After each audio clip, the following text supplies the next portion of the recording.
চলে ইসমাইলের গলায়, আসমান কাঁপে, জমিন কাঁপে। ছুরি চলে ইসমাইলের গলায়, ফেরেশতারা আল্লাহু আকবারের চিৎকারে আওয়াজ দেয়। ছুরি চলে ইসমাইলের গলায়, ফেরেশতারা আল্লাহু আকবার কয়।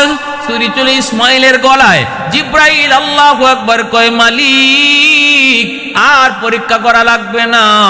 আল্লাহ তোমার বন্ধু, তোমার কেমনে খলিল হয়েছে আমাদের বুঝ হয়ে গেছে মালিক।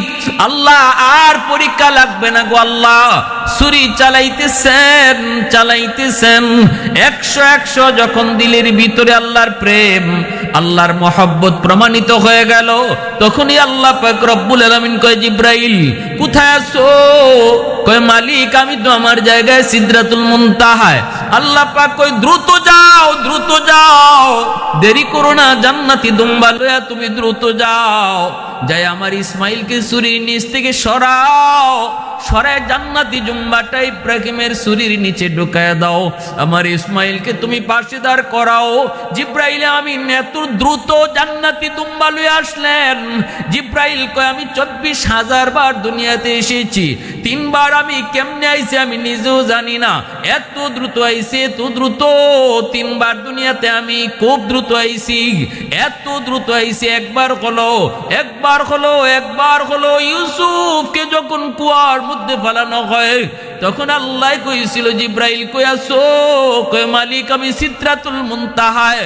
এ জিব্রাইল দ্রুত কুয়ায় যাও, আমার ইউসুফকে উপর থেকে ফলানো হয়ে গেছে, নিচে পড়ার আগে আগে আমার ইউসুফকে তুমি কুলে তুলো। জিব্রাইল কয় আমি কেমনে আইছি জানি না, এত দ্রুত আইছি। আরেকবার হলো ইব্রাহিম যখন ইসমাইলকে কুরবানি করে, আল্লাহ যখন কয় জিব্রাইল চূড়ান্ত পরীক্ষা শেষ, দ্রুত জমিনে যাও, জান্নাতি দুম্বা ইসমাইলের জায়গায় শোয়ায়া দাও। ওই সময়টা তো আমি কেমনে আইছি নিজেও জানি না। আরেকবার জিব্রাইল কয় পৃথিবীতে আইছি এত দ্রুত, সেই সময়টা হলো আমার নবী মুহাম্মদুর রাসূলুল্লাহ সাল্লাল্লাহু আলাইহি ওয়াসাল্লাম কি তায়েফের জমিনে উশৃঙ্খল যুবকেরা যখন মারলো, আমার আল্লাহর হাবিবের শরীর থেকে যখন রক্ত ঝরে, রক্ত যখন জমিনে পড়ে যাবে, ফুটা জমা হয়ে গেছে, জমিনে পড়ে যাবে, জমিনে পড়লে জমিন বরদাস্ত করতে পারবে না, জমিনে ভূমিকম্প শুরু হয়ে যাবে, আযাব গজব শুরু হয়ে যাবে। আল্লাহর হাবিবের দু জাহানের বাচ্চার রক্ত জমিনে পড়বে, এই জমিন টিকবে না। কয় আমার ওয়াদা, আমার বন্ধু যতদিন জীবিত থাকবে আমি জমিনকে এমন ভাবে ধ্বংস করব না। এ জিব্রাইল রক্তের ফুটা মাটিতে পড়ার আগে আগে, আমার বন্ধুর শরীর থেকে রক্তের ফুটা মাটিতে পড়ার আগে আগে তুমি যা রক্তের ফুটা নিজের হাতে লও। জিব্রাইল কয় আমি ওই সময়টাতেও কেমনে আইছি জানি না, জানি না। এই 3টার সময় জিব্রাইল আমিন খুব দ্রুত জমিনে আইছেন, জমিনে আইছেন। ইসমাইল যখন শোয়া, ইব্রাহিম খলিল যখন ছুরি চালায় দিছেন, তখনই আল্লাহ পাক রব্বুল আলামিন কয় জিব্রাইল দ্রুত যাও, চূড়ান্ত পরীক্ষা শেষ। জিব্রাইল আমিন আইসে ইসমাইলকে নিচ থেকে সরায়া জান্নাতি দুম্বা নিচে শোয়া দিলেন। ইব্রাহিম খলিলের চোখ তো বাঁধা, তিনি তো কিছুই দেখলেন না, তিনি তো কিছুই দেখলেন না। জান্নাতি দুম্বা যখন নিচে শোয়া দিছেন, ইসমাইল ইব্রাহিম আলাইহিস সালাম তিনি তো ছুরি চালাইতেছেনি, ছুরি চালাইতেছেনি, ছুরি গসাইতেছেন, কিন্তু কাটে না, কাটে না, কাটে না। হঠাৎ করে ইব্রাহিম খলিল টের পেলেন কেটে গেছে। হায় হায় আল্লাহু আকবার, কেটে গেছে। খসখস করে আওয়াজ বের হয়েছে, রক্ত পড়ার আওয়াজও তিনি শুনতেছেন। চোখ তো কাপড় দিয়ে বাঁধা, যেন মায়া না লাগে। যেই মাত্র তিনি টের পেলেন ছুরি চলতেছে, রক্ত পড়ার আওয়াজ পেয়েছেন, গড়গড় শব্দ হচ্ছে, ইব্রাহিম খলিল আল্লাহু আকবার কয়া খুশিতে তিনি চোখটা খুললেন।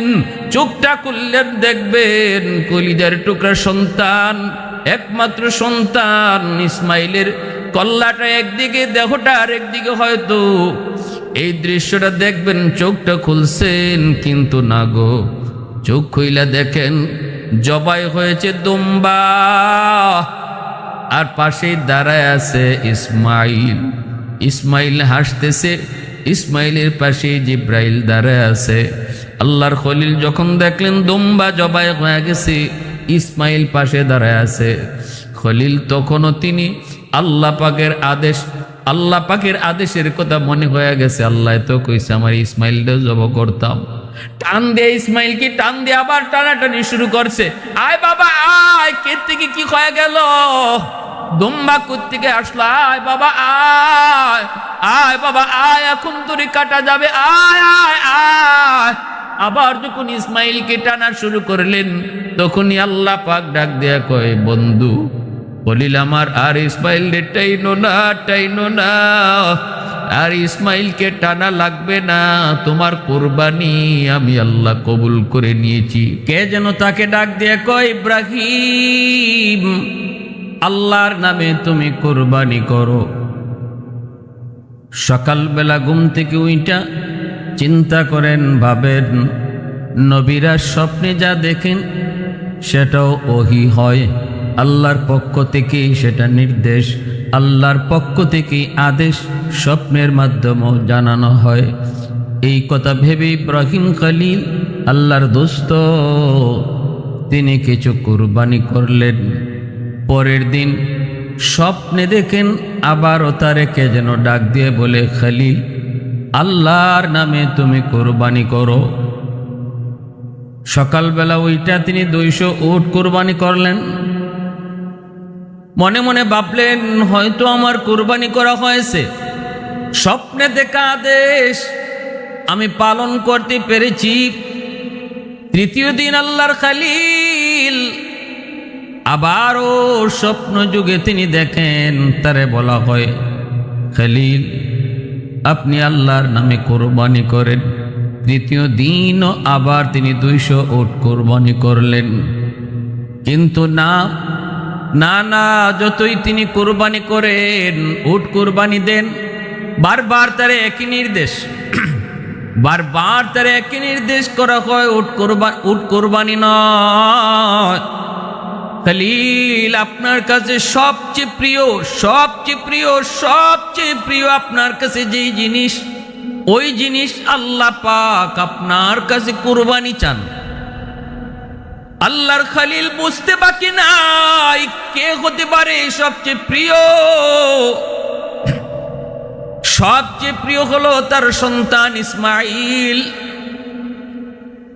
সাথে সাথে তিনি চিন্তায় পড়ে গেলেন, মালিক আমার কাছে আমার সন্তান ইসমাইলকে কুরবানি চায়। আমি আমার মালিককে খুশি করার জন্য আমার সন্তান ইসমাইলকে যদি কুরবানি করতে হয় আমি তাতেও রাজি, বিন্দু পরিমাণ আমি আল্লাহর আদেশের ব্যতিক্রম করব না। এই চিন্তা মাথায় আনলেন, সিদ্ধান্ত নিলেন, সংকল্পবদ্ধ হলেন, সবচেয়ে প্রিয় বস্তু আমার ইসমাইলকে আল্লাহ কুরবানি চায়। আল্লাহর খলিল বিবি হাজেরাকে ডাক দিয়ে বলেন, হাজেরা আমার ইসমাইলকে তুমি নতুন কাপড় চোপড় পরায়া, তারে আতর গোলাপ মাখায়া, তারে সুগন্ধি ব্যবহার করায় আমার ইসমাইলকে আমার সঙ্গে দিয়ে দাও।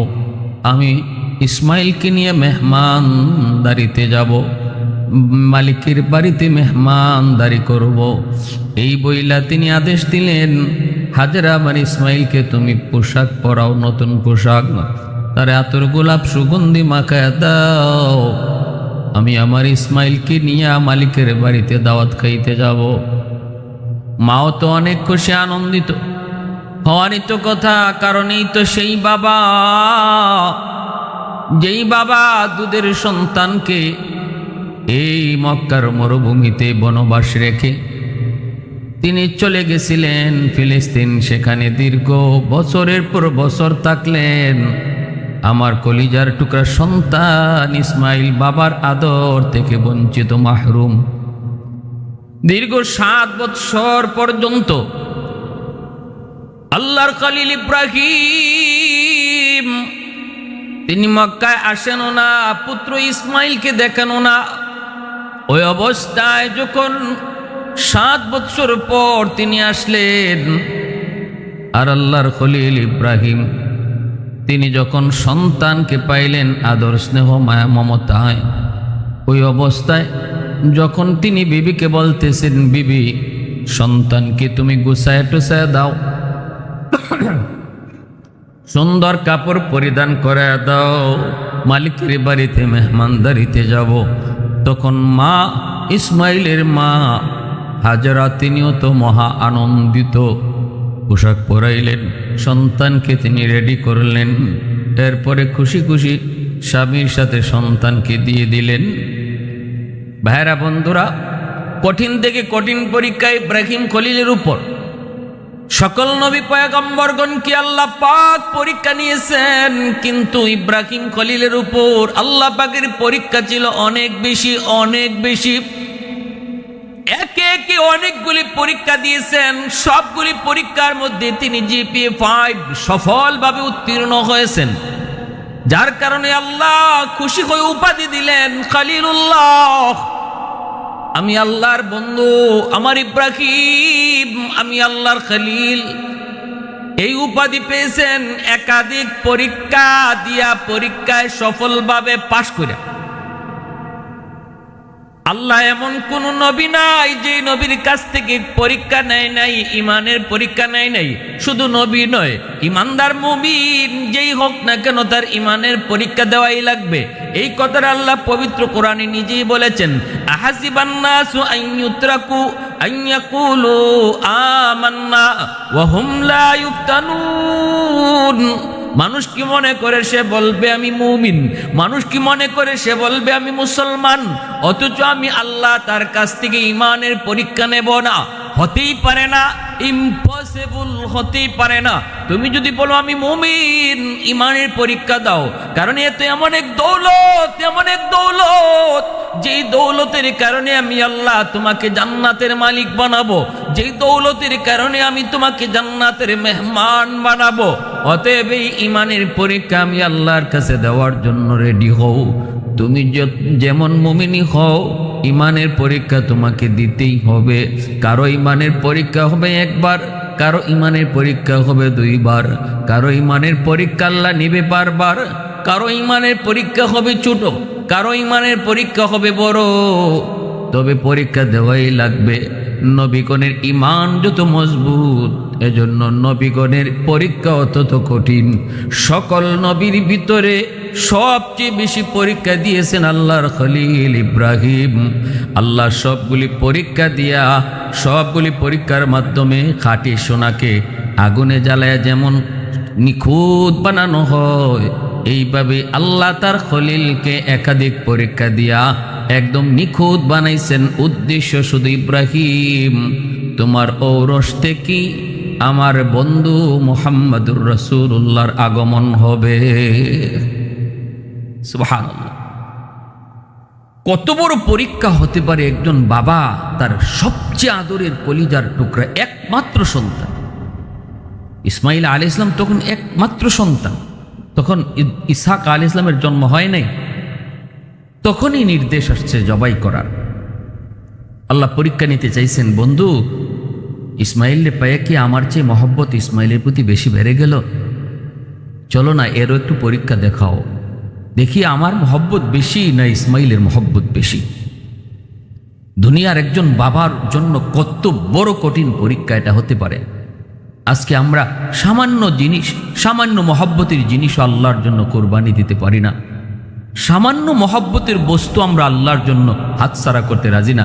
সেখানে ইব্রাহিম খলিল তার একমাত্র কলিজার টুকরা সন্তান, যেই বয়সটাতে ইসমাইল আলাইহিস সালাম হাত ধরে হাঁটেন, 9 বৎসর বয়স।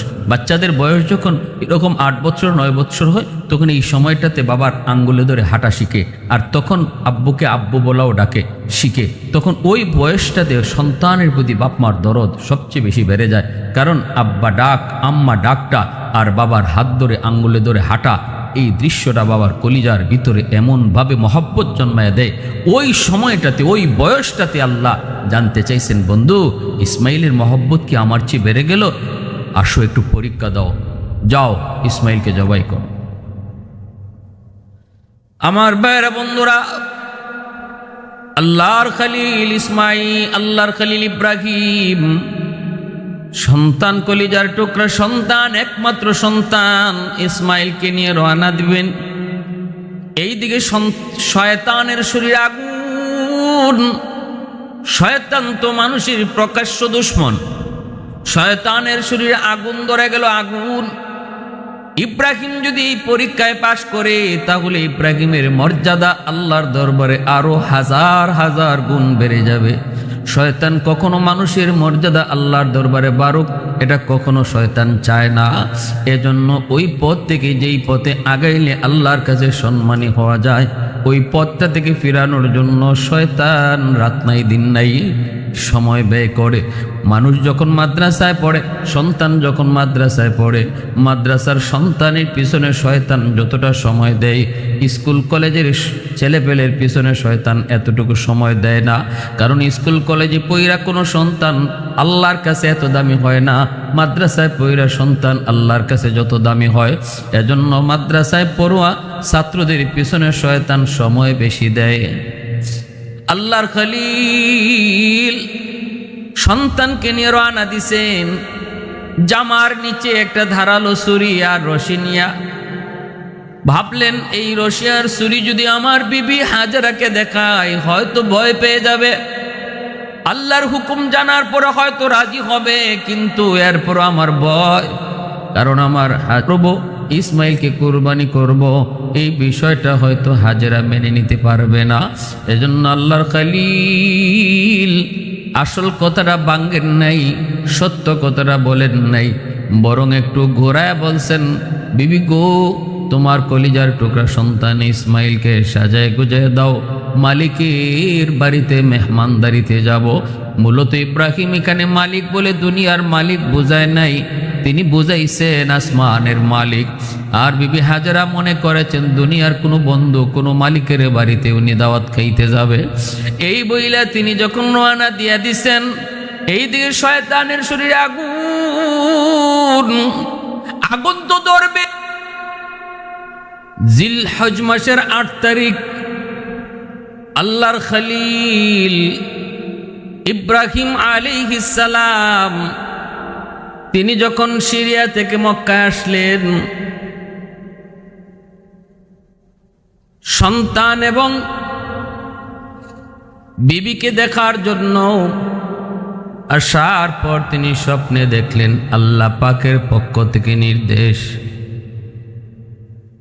ইব্রাহিম কোরবানি করো আমি আল্লাহর রাস্তায়। ঘুম থেকে উঠে তিনি কিছু উট কিছু দুম্বা কোরবানি করলেন। পরের দিনও আবার স্বপ্নে দেখেন বলা হচ্ছে কোরবানি করো। আবারও তিনি কিছু উট কিছু দুম্বা কোরবানি করেন। মনে করেন উনার স্বপ্নে দেখা যে নির্দেশ তিনি পেয়েছেন সেই নির্দেশ তিনি পালন করে ফেলেছেন, কিন্তু না গো, মূলত আল্লাহ পাকের উদ্দেশ্য উট আর দুম্বা কোরবানি নয়। আল্লাহ পাকের উদ্দেশ্য হলো তার প্রিয় বস্তু কলিজার টুকরা সন্তান ইসমাইলকে কোরবানি করা। তৃতীয় দিন আবার একই স্বপ্ন, ইব্রাহিম তোমার সবচেয়ে প্রিয় বস্তু আল্লাহর নামে কোরবানি করো। এবার বুঝতে বাকি নাই, আল্লাহ তার কাছ থেকে তার সবচেয়ে কলিজার টুকরা সন্তান, প্রিয় সন্তান, একমাত্র সন্তান ইসমাইলকে কোরবানি চান। ইব্রাহিম আলাইহিস সালাম তখনই সিদ্ধান্ত নিলেন আল্লাহ পাককে খুশি করার জন্য তিনি সন্তানকে তিনি কোরবানি দিবেন। আল্লাহকে খুশি করার জন্য যা কিছু করতে রাজি তিনি সব করতে রাজি, কোনোভাবেই তিনি আল্লাহকে নারাজ করতে রাজি না। তামাম দুনিয়ার সব মহব্বত একদিকে, অন্যদিকে আল্লাহ পাকের মহব্বত। একটা দুইটা পরীক্ষা নয় রে যুবক, একটা দুইটা পরীক্ষা নয়, অগণিত পরীক্ষার দ্বারা ইব্রাহিম খলিল আল্লাহর খলিল উপাধি পেয়েছেন। প্রতিটা পরীক্ষায় তিনি সাফল্যের সাথে পাশ করেছেন। আল্লাহ পাক রব্বুল আলামিন যখন সর্বশেষ চূড়ান্ত পরীক্ষা নেন, কলিজার টুকরা সন্তান ইসমাইলকে যখন কুরবানি চান, খলিল এই পরীক্ষা দিতেও তিনি রাজি, এই পরীক্ষা দিতেও তিনি রাজি। আল্লাহকে খুশি করার জন্য আল্লাহ পাকের আদেশ মানার জন্য যদি কলিজার টুকরা সন্তানের গলায় ছুরি চালাইতে হয়, ইব্রাহিম তিনি পিছপা হবেন না গো। এই চিন্তা, এই মানসিকতা, এই সংকল্প, এই ইরাদা তার অন্তরে। ঘুম থেকে উঠেই তিনি বিবিকে বলতেছেন, হাজেরা আমার ইসমাইলকে সাজায় গুজায় দাও, আমি ইসমাইলকে নিয়ে দাওয়াত খাইতে যাব। দাওয়াত। বিবি হাজেরা বাবা সন্তানকে নিয়ে দাওয়াত খাইতে যাবে, এই কথাটা শুনে অত্যন্ত আনন্দিত হলেন। কারণ আমার ইসমাইল অনেক দিন, 1 বছর 2 বছর নয় গো, বছরের পর বছর, বছরের পর বছর, 9 বৎসর হয়ে গেল আমার ইসমাইল বাবার আদর থেকে বঞ্চিত, মাহরুম। আজ বাবা আমার সন্তানকে নিয়ে দাওয়াত খাইতে যাবে। মা আনন্দিত, শুধু তা না, যার পর নাই আনন্দিত হলেন। সাজায় গুজায়া আতর গোলাপ মাখায়া কলিজার টুকরার সন্তান ইসমাইলকে তিনি দিয়া দিলেন। এইবার আল্লাহর খলিল ইব্রাহিম জামার ভিতরে তিনি সুরিয়া রশিনিয়া রওনা দিয়ে দিলেন। শয়তানের শরীরে তো আগুন লেগে গেল, লাগবেই তো। শয়তান তো কখনো সেটা মানতে পারে না, মানার তো কথাও না। শয়তান কখনো মানুষের সফলতা চায় না। সন্তান মানুষের মানুষ আল্লাহর কাছে প্রিয় হয়ে যাক, আল্লাহ পাকের পরীক্ষায় মানুষ পাশ করুক, এটা শয়তান মানতে পারে না। শয়তান তো চ্যালেঞ্জ করে এসেছি, মালিক যেই মানুষের কারণে আজ আমি জাহান্নামী হয়েছি, যেই মানুষের কারণে আজ আমি লানতের তখ্ত গলায় নিয়ে বঞ্চিত হয়েছি, আমি বের হয়ে এসেছি, বহিষ্কৃত হয়েছি, এই মানুষ কেমন করে জান্নাতে যায়, কেমন করে তোমাকে খুশি রাইখা চলে আমি দেখব। এই ওয়াদা তো শয়তান করে এসেছে। এজন্য আল্লাহ পাকও জায়গায় জায়গায় শয়তান মানুষের প্রকাশ্য দুশ্মন তিনি ঘোষণা দিয়েছেন, সতর্ক করেছেন। শয়তান কয়, আমি তার ডানে বামে সামনে পিছনে সর্বদিক দিয়ে ষড়যন্ত্রের জাল বিছায় রাখবো। কোন দিক দিয়া তোমার বান্দা তোমারে খুশি করে আমি দেখব। ডানে যাবে সেখানেও আমার ষড়যন্ত্রের জাল, বামে যাবে সেখানেও আমার ষড়যন্ত্রের জাল, পিছনে যাবে সামনে যাবে, সর্ব লাইনে আমি ষড়যন্ত্রের জাল বিছায় রাখবো। কোন দিক দিয়া মানুষ যায়, কোন দিক দিয়া মানুষ তোমারে খুশি করে, কোন পথ দিয়া জান্নাতে যায় আমি দেখব। কিন্তু আল্লাহ পাক রব্বুল আলামিন কয়, ইল্লা ইবাদাকা মিনহুমুল মুখলাসিন। কিন্তু শয়তান মনে রাখ, আমি আল্লাহর যারা মুখলেস বান্দা তাদের কোনো তুই ক্ষতি করতে পারবি না, এদের কোনো ক্ষতি তোর দ্বারা করা সম্ভব হবে না। আমি আল্লাহ আমার মুখলেস বান্দাকে আমার কুদরতি জিম্মায় হেফাজত করব, তোর ষড়যন্ত্র থেকে আমি তারে বাঁচাবো। এজন্য আল্লাহ পাক কয়, নিচের দিকে তাকায় তোমরা হাঁটো, ডাইনে তাকায়ও না, বামেও তাকায়ও না, না না না না, নিচের দিকে তাকায় হাঁটো, আমি আল্লাহ তোমাকে রহমতের কুলে টেনে নিব। কুল্লিল মুমিনিনা ইয়াগুদ্দু মিন আবসারিহিম। আবার মহিলাদের ব্যাপার আল্লাহ কয়, কুল্লিল মুমিনাতি ইয়াগুদ্দুনা মিন আবসারিহিন্না। শয়তান ডানে জাল বামে জাল সামনে পিছনে জাল বিছায় রাখছে, কিন্তু নিচের কথা বলে নাই, আমি আল্লাহই ভুলাই দিছি। আমার যে বান্দা নিচের দিকে তাকায় রাস্তা পার হবে, নিচের দিকে তাকায় সে চলবে, আমি তারে রহমতের কুলে টানবো। শয়তানের সকল জোর ষড়যন্ত্র থেকে বাঁচা আমি তারে কুদরতিভাবে হেফাজত করব, কুদরতিভাবে হেফাজত করব। এজন্য ভাইয়েরা বন্ধুরা, আল্লাহর মুখলেস বান্দা যারা, তাদের কোনো ক্ষতি শয়তান করতে পারে না। আল্লাহর খলিল ইব্রাহিম তিনি যখন মনস্থ করলেন সন্তানকে নিয়ে তিনি বের হয়েছেন, এই দিকে শয়তানের শরীরে আগুন আগুন। শয়তান কেমনে ইব্রাহিমকে এই পরীক্ষা থেকে বাঁচাবে, শয়তান কেমন করে ইব্রাহিম খলিলুল্লাহর এই সফলতা থেকে তারে পিছনে সরাইবে, কেমন করে শয়তান ইব্রাহিমকে এই কাজ থেকে বিরত রাখবে, এই চিন্তায় শয়তান পাগল। প্রথমেই গেল মা হাজেরার কাছে, যা বলতেছে, হাজেরা সন্তান রে কই দিছো? কই বাবার সাথে। কই যায়? মেহমানদারিতে যায়। না গো হাজেরা, মেহমানদারি নয়, সন্তান নিতেছে ইব্রাহিমের জবাই করার জন্য। তুমি তো বুঝো না, বুঝার কথাও না। একটু যদি বুঝতে চাও তাহলে দেখো, একটু আটকায়া দেখো ইব্রাহিমের জামার নিচে ছুরি আর রশি। দাওয়াত খাইতে গেলে ছুরি নিতে হয় না, দাওয়াত খাইতে গেলে রশিও লাগে না। আসলেই তোমরা মহিলা জাতি বোকার জাতি। অল্পতেই তোমাদের কি বুঝ দেওয়া যায়, অল্পতেই তোমাদের কি বুঝানো যায়। না না, দাওয়াত খাওয়ানো নয়, জবাই করার জন্য নিয়ে যায়। মা হাজেরা কয় অসম্ভব, হতেই পারে না। বাবার সন্তান কেমনে জবাই করবে?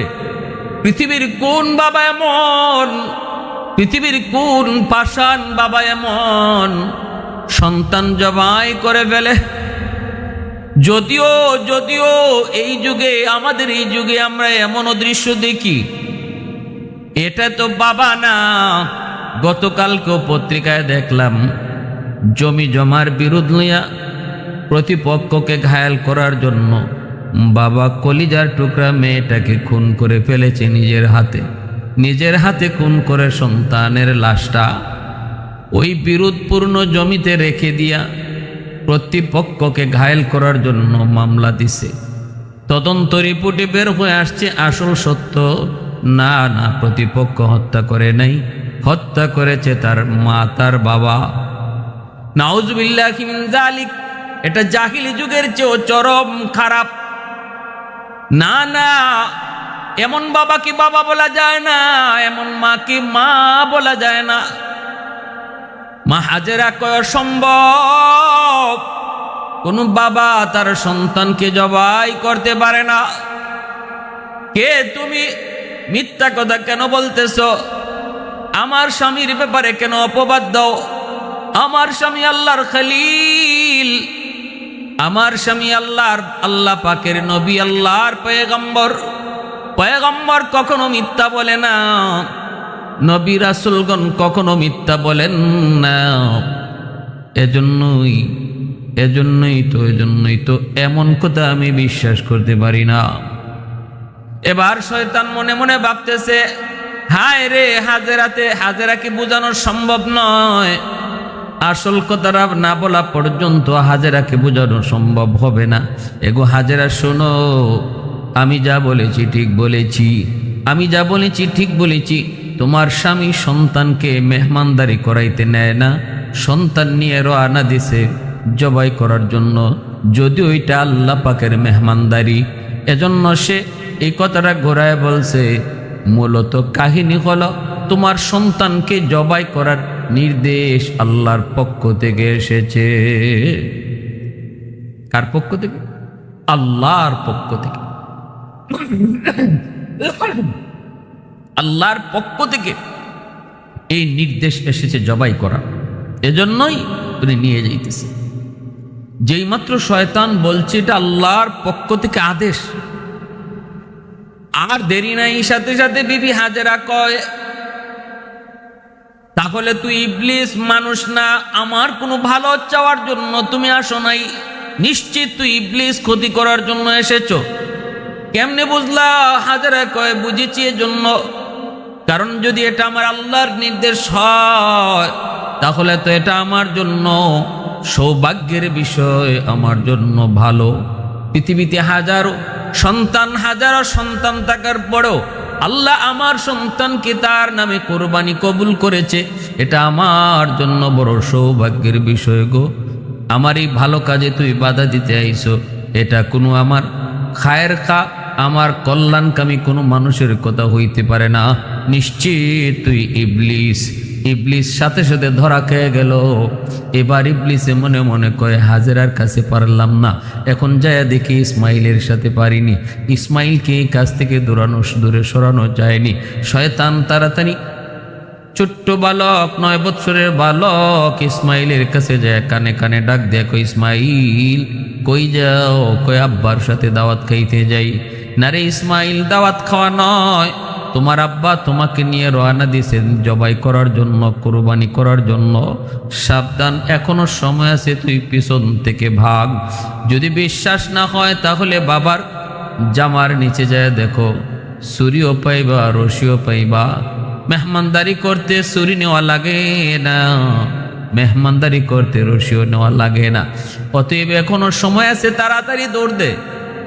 ইসমাইলকে অসম্ভব হইতেই পারে না, আমার আব্বা কেন আমাকে হত্যা করবে, কেন আমাকে তিনি জবাই করবে, কেন আব্বা আমারে কুরবানি করবে? না না, আমি বিশ্বাস করি না, হতেই পারে না, হতেই পারে না। ইবলিসে কয় না, আমি যা কইতেছি এটাই ঠিক, আমি যা কইতেছি এটাই ঠিক। ইসমাইল ডাক দেয়া কয়, আব্বু কে আমারে কানে কানে কয় তুমি আমাকে কুরবানি করার জন্য নিয়ে যাচ্ছ। সাথে সাথে ইব্রাহিম আলাইহিস সালাম কয়, ইসমাইল এটা ইবলিস, 7টা পাথরের টুকরা হাতে নাও, ইবলিস রে তুমি ঢিল মারো। ইসমাইল আলাইহিস সালাম ছোট ছোট 7টা পাথরের কঙ্কর নিয়ে ইবলিসকে তিনি পাথর মারলেন। মিনায় ওই যে পাথর মারলেন, ওই যে পাথর মারলেন, ইবলিসকে পাথর মারলেন, আল্লাহর কাছে বড় প্রিয় হয়ে গেল, আল্লাহর কাছে বড় মায়ার হয়ে গেল, আল্লাহর কাছে দৃশ্যটা বড় পছন্দের হয়ে গেল।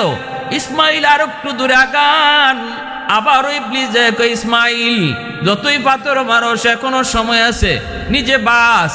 এ ইসমাইল জবাই হয়ে যাবে, কুরবানি হয়ে যাবে, এখনো সময় আছে। ইসমাইল কে আব্বু লোকটা আবারও আমারে ধোঁকা দেয়। ইব্রাহিম খলিলকে আবার পাথর মারো, আবার তিনি পাথর মারলেন।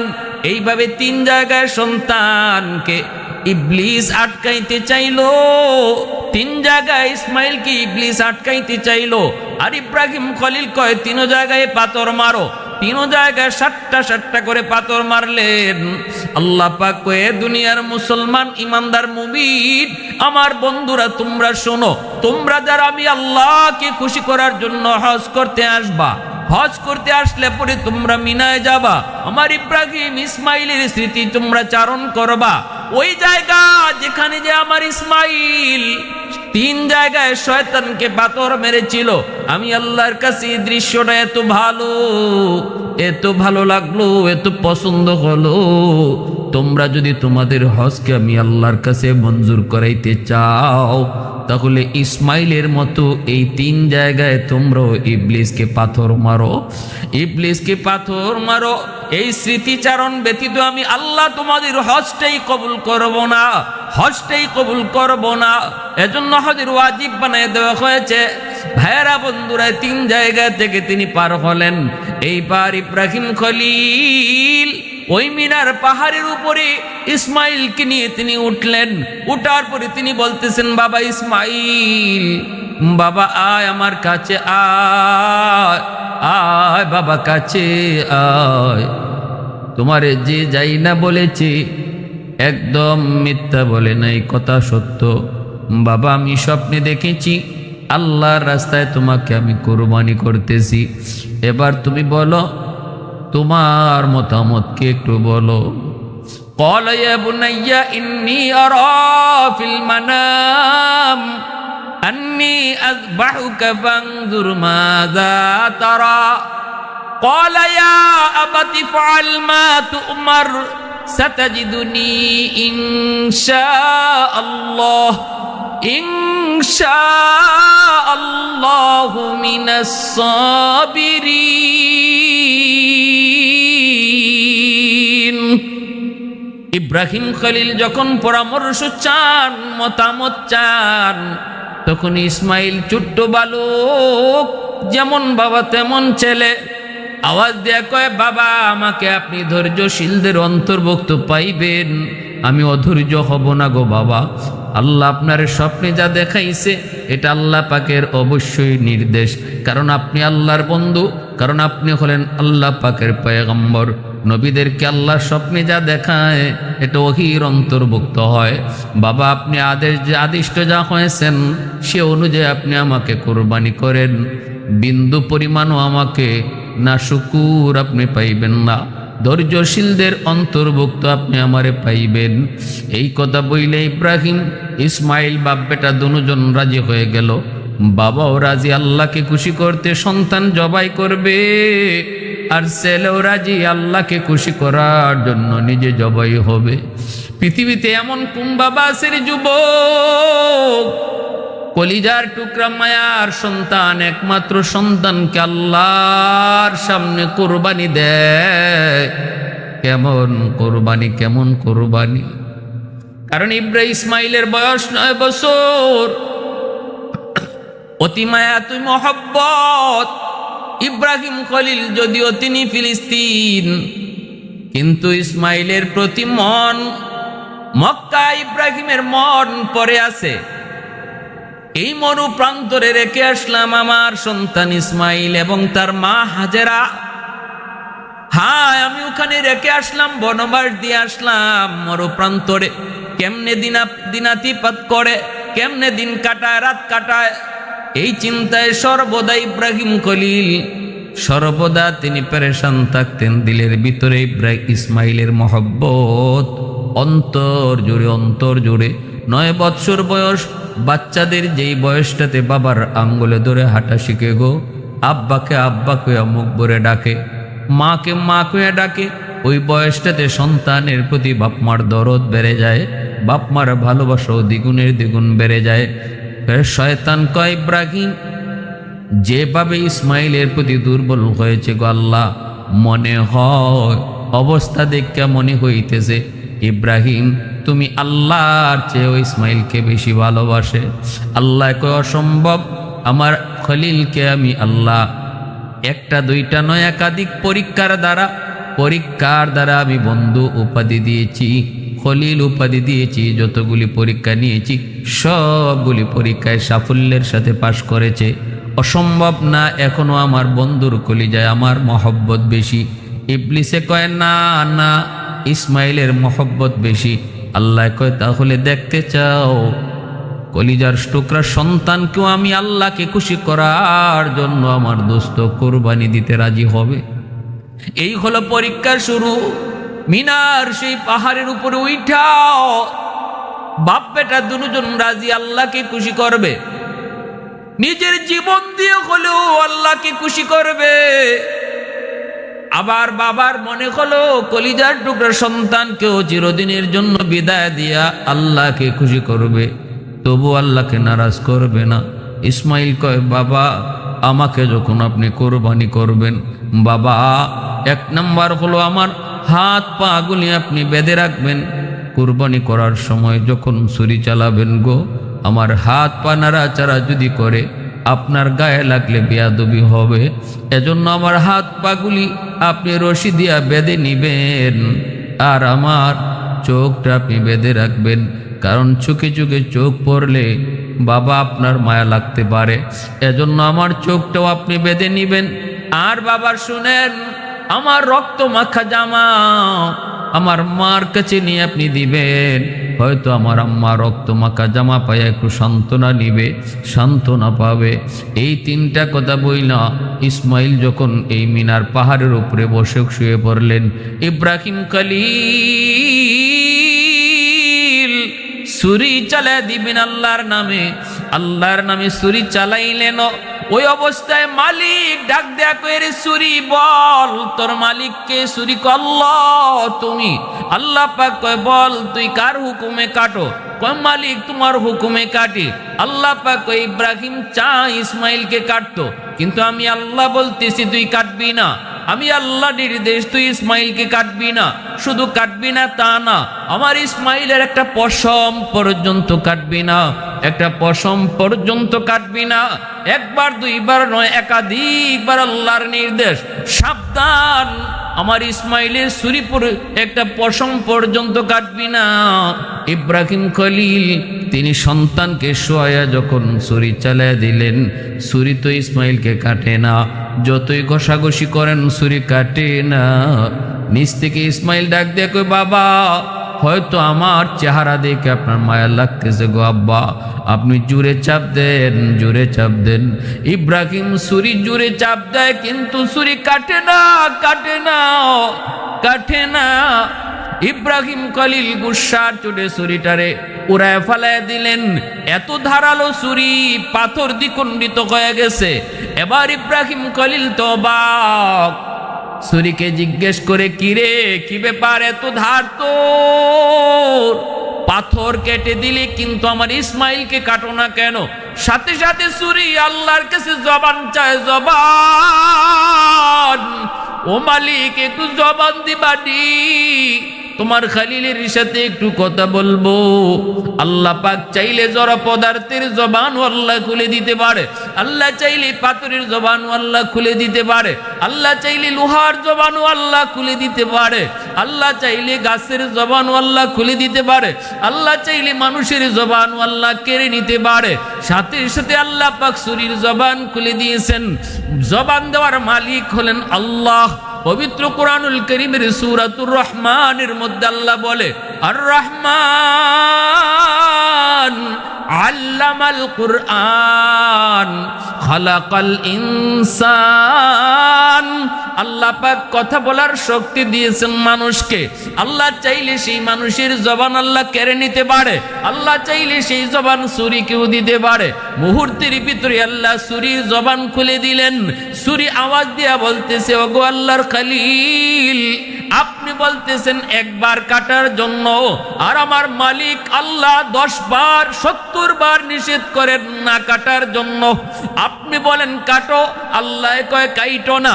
আপনি বলেন একবার, আল্লাহ বলেন 70 বার।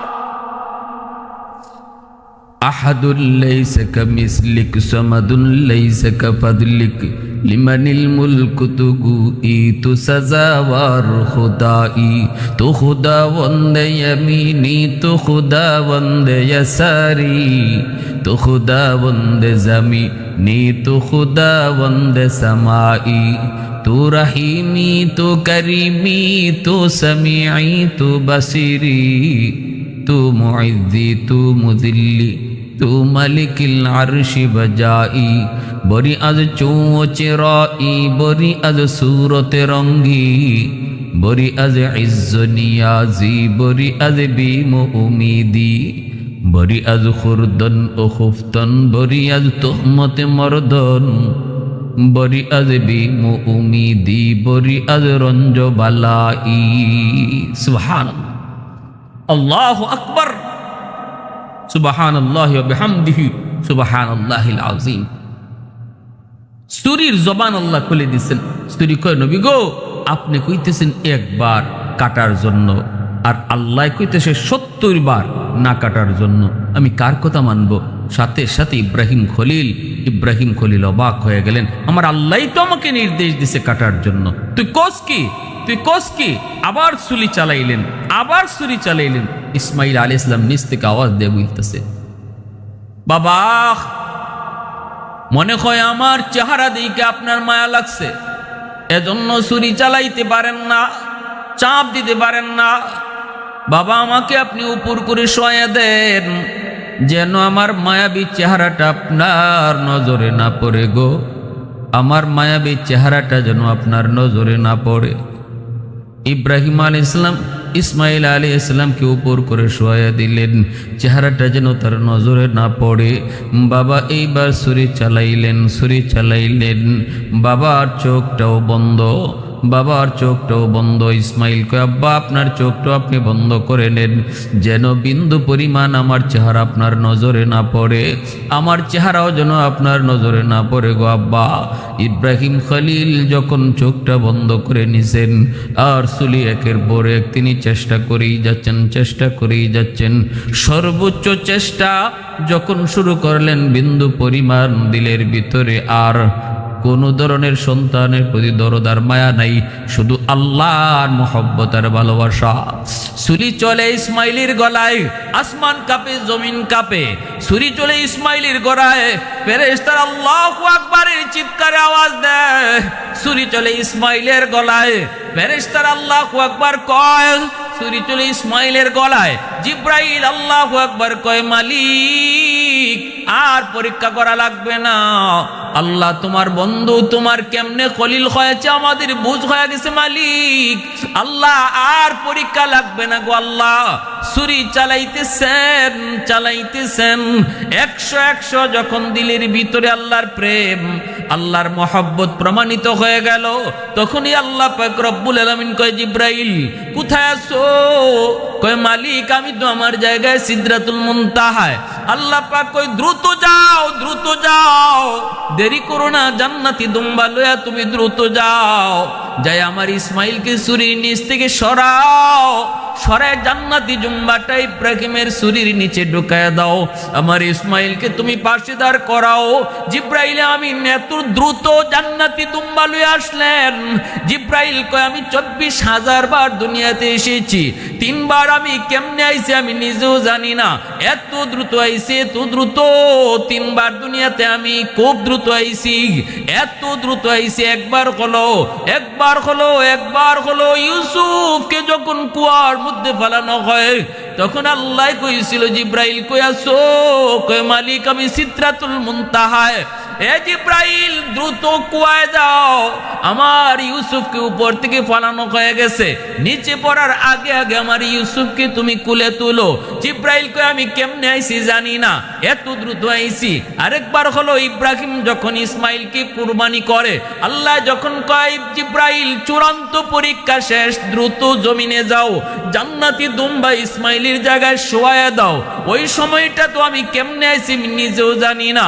আরেকবার জিব্রাইল কয় পৃথিবীতে আইছি এত দ্রুত, সেই সময়টা হলো আমার নবী মুহাম্মদুর রাসূলুল্লাহ সাল্লাল্লাহু আলাইহি ওয়াসাল্লাম কি তায়েফের জমিনে উশৃঙ্খল যুবকেরা যখন মারলো, আমার আল্লাহর হাবিবের শরীর থেকে যখন রক্ত ঝরে, রক্ত যখন জমিনে পড়ে যাবে, ফুটা জমা হয়ে গেছে জমিনে পড়ে যাবে, জমিনে পড়লে জমিন বরদাস্ত করতে পারবে না, জমিনে ভূমিকম্প শুরু হয়ে যাবে, আযাব গজব শুরু হয়ে যাবে। আল্লাহর হাবিবের দু জাহানের বাচ্চার রক্ত জমিনে পড়বে, এই জমিন টিকবে না। কয় আমার ওয়াদা, আমার বন্ধু যতদিন জীবিত থাকবে আমি জমিনকে এমন ভাবে ধ্বংস করব না। এ জিব্রাইল রক্তের ফুটা মাটিতে পড়ার আগে আগে, আমার বন্ধুর শরীর থেকে রক্তের ফুটা মাটিতে পড়ার আগে আগে তুমি যা রক্তের ফুটা নিজের হাতে লও। জিব্রাইল কয় আমি ওই সময়টাতেও কেমনে আইছি জানি না। এই 3টার সময় জিব্রাইল আমিন খুব দ্রুত জমিনে আইছেন। ইসমাইল যখন শোয়া, ইব্রাহিম খলিল যখন ছুরি চালায় দিছেন, তখনই আল্লাহ পাক রব্বুল আলামিন কয় জিব্রাইল দ্রুত যাও, চূড়ান্ত পরীক্ষা শেষ। জিব্রাইল আমিন আইসে ইসমাইলকে নিচ থেকে সরায়া জান্নাতি দুম্বা নিচে শোয়া দিলেন। ইব্রাহিম খলিলের চোখ তো বাঁধা, তিনি তো কিছুই দেখলেন না। জান্নাতি দুম্বা যখন নিচে শোয়া দিছেন, ইসমাইল ইব্রাহিম আলাইহিস সালাম তিনি তো ছুরি চালাইতেছেনি, ছুরি কষাইতেছেন, কিন্তু কাটে না। হঠাৎ করে ইব্রাহিম খলিল টের পেলেন কেটে গেছে। হায় আল্লাহু আকবার, কেটে গেছে। খসখস করে আওয়াজ বের হয়েছে, রক্ত পড়ার আওয়াজও তিনি শুনতেছেন। চোখ তো কাপড় দিয়ে বাঁধা, যেন মায়া না লাগে। যেই মাত্র তিনি টের পেলেন ছুরি চলতেছে, রক্ত পড়ার আওয়াজ পেয়েছেন, গড়গড় শব্দ হচ্ছে, ইব্রাহিম খলিল আল্লাহু আকবার কইয়া খুশিতে তিনি চোখটা খুললেন। দেখবেন কলিজার টুকরা সন্তান, একমাত্র সন্তান ইসমাইলের কল্লাটা একদিকে, দেহটা আরেকদিকে। হয়তো এই দৃশ্যটা দেখবেন, চোখটা খুলছেন, কিন্তু না গো, চোখ খুইলা দেখেন জবাই হয়েছে দুম্বা, আর পাশেই দাঁড়ায় আছে ইসমাইল হাসতেছে। ইসমাইলের পাশে জিব্রাইল দাঁড়ায় আছে। আল্লাহর খলিল যখন দেখলেন দুম্বা জবাই হয়ে গেছে, ইসমাইল পাশে দাঁড়ায় আছে। খলিল তখনও তিনি আল্লাহ পাকের আদেশের কথা মনে হয়ে গেছে। আল্লাহ তো কইছে আমার ইসমাইলটা জব করতাম। টান দিয়ে ইসমাইলকে টান দিয়ে আবার টানাটানি শুরু করছে। আয় বাবা আয়, কে থেকে কি হয়ে গেল, দুম্বা কোত্থেকে আসলো, আয় বাবা আয়, এখন তোরে কাটা যাবে, আয়। আবার যখন ইসমাইলকে টানা শুরু করলেন, তখনই আল্লাহ পাক ডাক দেয়া কয়, বন্ধু খলিল আমার আর ইসমাইল রে টাইনো না, আর ইসমাইলকে টানা লাগবে না, তোমার কুরবানি আমি আল্লাহ কবুল করে নিয়েছি। কদ সাদ্দাকতার রুইয়া, তুমি তোমার স্বপ্নকে সত্যায়িত করেছো। আমি আল্লাহ যা চেয়েছিলাম তুমি তা 100 আমারে দিয়েছো বন্ধু। আমার ফয়সালা, ইসমাইলের জায়গায় জান্নাতি দুম্বা জবাই হবে, কুরবানি হবে। মূলত তোমার ইসমাইলে কুরবানি হয়েছে, ইসমাইলকে তুমি কুরবানি দিছো, এটা 100 সেটা পরীক্ষিত হয়ে গেছে। এই পরীক্ষায় তুমি পাশ করেছো, ইসমাইলকে আর কোরবানি করা লাগবে না, তার জায়গায় জান্নাতি দুম্বা কুরবানি হয়ে গেছে। ও বন্ধু, তুমি তো কুরবানি ইসমাইল রে করছো, তুমি তো ইসমাইল রে করছো। আমি আল্লাহর কাছে ইসমাইলের কুরবানি কবুল হয়ে গেছে।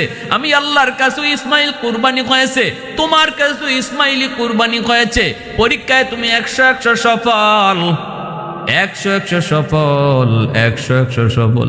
এ দুনিয়ার মানুষ ওই সময় যদি আল্লাহ পাক ইসমাইলকে না সরায় জান্নাতি দুম্বা না দিতেন, আজ দুনিয়ার মানুষ কোরবানি করার সময় সন্তানকেও জবাই করা লাগতো, সন্তানকেই বাবা জবাই করা লাগতো। আল্লাহ পাক রব্বুল আলামিন গোটা উম্মার জন্য আল্লাহ পাক বিধানটারে আসান করে দিয়েছেন, সহজ করে দিয়েছেন। কিন্তু আল্লাহ পাক পরীক্ষা নেয়, এটা শুধু দুম্বা জবাই নয়, আমার ইব্রাহিম যেভাবে সবচেয়ে প্রিয় বস্তু আমার রাস্তায় কোরবানি দিলাইছে আমাকে খুশি করার জন্য। দুনিয়ার মুসলমান ইমানদারের দল, তোমরাও যারা আমার ইব্রাহিমের স্মৃতিচারণ করে কোরবানি করবা, মনে রাখবা এটা জন্তু কোরবানি না। এই জন্তু আমি আল্লাহর কাছে আয়না, জন্তুর রক্ত আয়না, জন্তুর মাংস আয়না। লান ইয়ানালাল্লাহা লুহুমুহা ওয়ালা দিমাউহা ওয়ালাকিন ইয়ানালুহুত তাকওয়া মিনকুম। তোমাদের তাকওয়া আমি আল্লাহর কাছে পৌঁছে, ইব্রাহিমের তাকওয়া আমার কাছে যেভাবে কবুল হয়েছে, তোমার তাকওয়াটাও এইভাবে আমার কাছে কবুল হবে। দুম্বা আর গরু আর ছাগল আর ভেড়া আমি আল্লাহ চাই না, আমি দেখতেছি আমাকে খুশি করার জন্য তুমি তোমার জীবনের সবচেয়ে মায়ার বস্তু আমার সামনে কোরবানি দিতে রাজি হও কিনা। এই পরীক্ষাটা আমি আল্লাহ কোরবানির মাধ্যমে নিতেছি। এজন্য ভাইরা বন্ধুরা সাবধান, কোরবানি করব, কোরবানি মানুষকে দেখার নিয়তে না। গরু কোরবানি করব, এটাও মানুষকে দেখানোর জন্য না, গোশত খাওয়াও উদ্দেশ্য না। কোরবানির উদ্দেশ্য হবে আল্লাহ পাকের রাজামন্দি, আল্লাহর খুশি। 7 শরীকের ভিতরে কোনো একজনের অন্তরেও যদি গোশত খাওয়ার নিয়ত থাকে, তাহলে 7 জনের কোরবানি বাতিল হয়ে যাবে। অতএব কোরবানির নিয়ত হবে একমাত্র কাকে রাজি করা, আল্লাহ পাককে। কাকে? শুধুমাত্র আল্লাহ পাককে রাজি করা। একজনের অন্তরেও যদি থাকে 7 শরীকের ভিতরে কারো যে গোশত খাইতাম, মানুষে কোরবানি না দিলে কি কইব, আমার বাচ্চারা কি খাইব, মানুষের কোরবানি দেখে আমার বাচ্চারা কানবো, এই জন্য কোরবানির শরীক হইতেছি, তাহলে তার এই বদ নিয়তের কারণে আরও যে 6 জন যাদের দিলের ভিতরের নিয়ত ছিল আল্লাহকে খুশি করা, এদের কোরবানিও বাতিল হয়ে যাবে। এজন্য 7 শরীকে কোরবানি দেওয়া খুব রিস্ক। জায়েজ আছে, শরীয়তে বৈধ, কিন্তু এমন লোক দেখে শরীক নেওয়া যাদের ভিতরে তাকওয়া আছে, যারা নামাজি, যারা দিনদার, যারা আল্লাহরে ডরায়, আল্লাহর বিধান মানে, এমন লোক দেখিয়া শরীক নেও। বেনামাজি লইয়া শরীক নিলে হয়তো তার দিলের ভিতরে গোশত খাওয়ার নিয়ত আইতে পারে, লোক লজ্জার ভয়ে কোরবানি দিতেছে এই নিয়ত আইতে পারে, যদি আয় তাহলে কোরবানি বাতিল হয়ে যাবে। আজ আমাদের সমাজে যদি আমরা চিন্তা করে দেখি, বহু মানুষের উপরে কোরবানি ওয়াজিব, কিন্তু আমরা কোরবানি মাসালা জানি না বিদায় আমরা এটা বুঝি না। নারীর পুরুষের উপর যেমন কোরবানি ওয়াজিব, নারীর উপরেও কোরবানি ওয়াজিব। কোরবানি এটা মুস্তাহাব কোনো আমল নয়, কোরবানিটা হলো একটা ওয়াজিব আমল। কেউ যদি কোরবানি সামর্থ্যবান হওয়ার পরেও কোরবানি না করে, তাহলে ওয়াজিব তরকের কবিরা গুনাহ হবে। এটা এমন কোনো আমল না যে দিলে সওয়াব, না দিলে কোনো গুনাহ নাই। না, কোরবানি যার উপরে ওয়াজিব তার অবশ্যই কোরবানি দিতে হবে। কার উপরে ওয়াজিব? কয় স্বর্ণের ক্ষেত্রে 7.5 ভরি সোনা, আর রূপার ক্ষেত্রে 52.5 ভরি রূপা যার আছে তার উপরে কোরবানি ওয়াজিব। এখন যদি কেউ কয় হুজুর আমার 7.5 ভরি সোনা নাই, 52.5 ভরি রূপাও নাই, তবে কিছু টাকা আছে, তাহলে তোমার টাকা আর এই যেটুকু সোনাই আছে, যেটুকু রুফাই আছে, আর টাকা যেটা আছে ব্যাংকে রাখছো বা কারো হাতের জমা রাখছো, এমন কিছু টাকা পয়সা, এমন কিছু সম্পদ, এমন কিছু জমি জমা যা তোমার প্রয়োজনের অতিরিক্ত, যা তোমার প্রয়োজনে লাগে না, যেটা ফইরা রইছে, যেটা ছাড়াও আমার সংসার চলতেছে, এমন টাকা যদি তোমার হাতে থাকে, এমন সম্পদ যদি তোমার হাতে থাকে, এমন কোনো আসবাব যদি দামি আসবাব তোমার ঘরে ফিরে থাকে, যেটা না হইলেও তোমার সংসার চলে, এগুলার দাম তোমার ধরা হবে। দাম দইরা আর স্বর্ণ রূপা এগুলাও যদি থাকে অথবা না থাকুক, সব মিলে যদি 52.5 ভরি রূপার সমান ওই জায়গা, তাহলে তার উপরে কোরবানি ওয়াজিব।